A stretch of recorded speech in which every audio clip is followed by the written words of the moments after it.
Hi, this is Team 523 for the Credit Research Challenge. We will be analyzing Adani Ports and Logistics and its other parameters. We will be focusing on capital structure, its financial analysis, and credit rating methodology. Let's start with the introduction. Adani Ports and Logistics was founded by Gautam Adani on 26th May 1998. It serves in public sector and its industry organizes in port and shipping.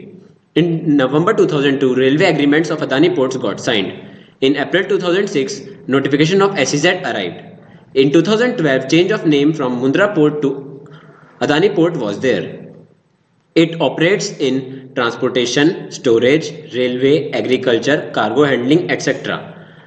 Its presence is felt in coastal areas of India.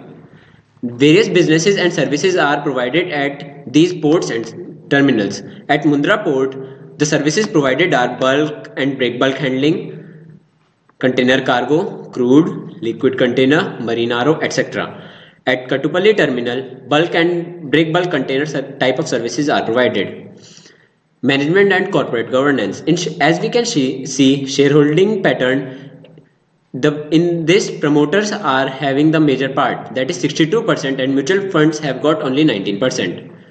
The major awards received by Adani Ports are Samudra Manthan Award for Best Private Port of the Year, Gujarat Star Awards for Best Port of the Year for Containerized Cargo, National CSR Award for Honorary Special Mention. Talking about the growth of APSES in financial year 20, we came up with many successful pointers. Dharma, the eastern port, had registered growth of 44%.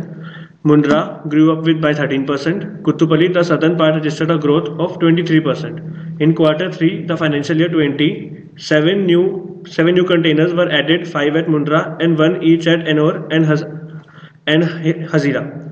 And many such major growths were seen in Adani Ports and Special Economic Zone Limited.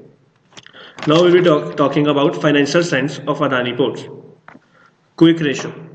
It has shown an increasing trend in the past decade, except the financial year 2011 and 2015. Current ratio has also been showing the same trends, but cash ratio shows no such trends. It has been very low and uncertain for the time, but it has been getting steadier in the last 4 to 5 years. Solvency ratios. Debt to equity ratio. Next comes the solvency analysis, under which debt to equity ratio, which measures the degree to which a company is financing its operation through debt versus its fully owned funds.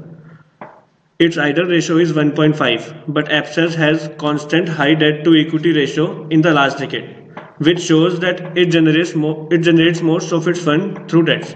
And now there comes coverage ratio, under which there is cash flow to long-term debt ratio. It follows the same pattern as the debt to equity ratio. It shows that the financial situation of APSES is good and they can easily meet their financial obligations. Management efficiency ratios. Return on capital employed. It has been very less than 15% throughout the decade, which is far below the general level. Return on equity is good, but still decreasing in last 3 to 4 years. Fixed asset turnover ratio is also very less, which indicates that fixed asset is not efficiently used.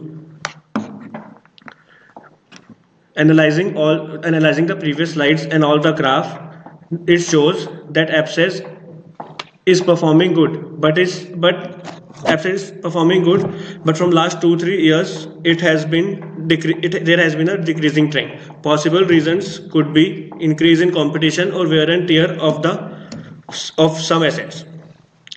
Profitability and growth. Gross profit margin.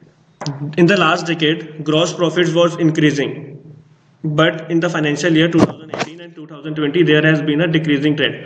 Same trend is also followed by the operating margin profit, but net margin profit it also but in net profit margin it also shows the same trend, but in the last financial year, that is 2019, Adani Ports have effective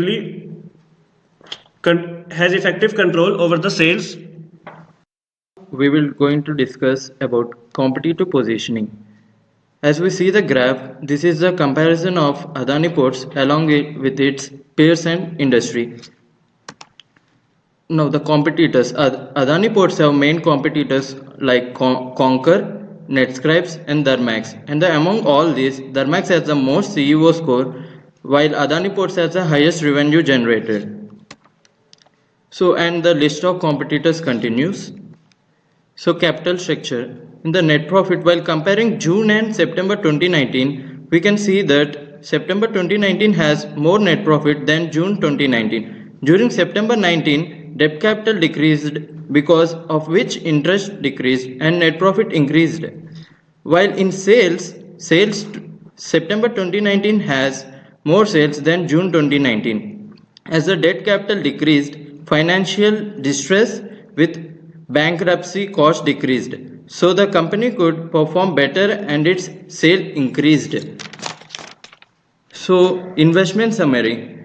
In the investment summary, the acquisition with Krishnapatnam port will accelerate Adani port's path to 400 MMT, and they will be the largest acquisition by assets valued at approx 13,500 crore. With the financial year 2019 earnings before interest, tax, depreciation and amortization. This will increase Adani Port's market share from 22 to 27% on pan-India basis.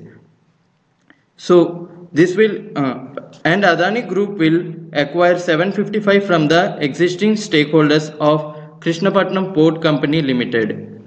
So investment summary continues. Adani acquired entire 40.25% stake in Snowman Logistics Limited for INR 296 crore from Gateway Distriparks Limited.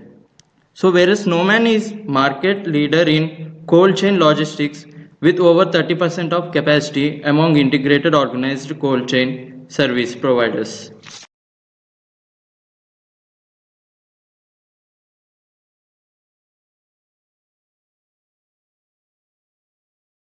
Let's discuss about credit rating. Under credit rating, there are two rating systems, international rating and domestic rating. Under international rating, rating agencies such as Standard & Poor's, Moody's and Fitch rated Adani ports as stable. Under domestic rating, rating agencies such as ICRA, India Rating and Research, CARE rated Adani ports as stable. Rating methodology. Moody's criteria for their rating is the company's strong market position. It recorded a strong 13% year-on-year growth in the container traffic in fiscal 2019. Such traffic contributed 41% of the total cargo handled by Adani ports during the same period. Fitch criteria for their rating is best-in-class operational efficiency. It has flexibility in modifying tariffs, and around 14% of its revenue in the financial year at the end of March 2019 was associated with long-term revenue guaranteed contracts. Its weakness and strength. Weakness, stiff competition and no market share value as compared to industry giants such as Tata's and Reliance. Limited presence throughout the country. Allegation of environmental violation. Strength, it is India's largest private multi-port operator. It handles 15% of India's cargo. The total cargo growth for Adani stands at 11% as compared to 8% from other Indian ports. The container growth for the company stands at 27% as compared to 10% from other Indian ports. Opportunities, it is getting into renewable energy. With the support of Adani Group, it is always capable of expanding its territories to other various countries. Threats, it faces delay in security clearance for the government in the port. The fluctuating international price of coal is also a threat. Strict regulations to be followed to avoid environmental violations. These are the sources where we collected our data. Thank you.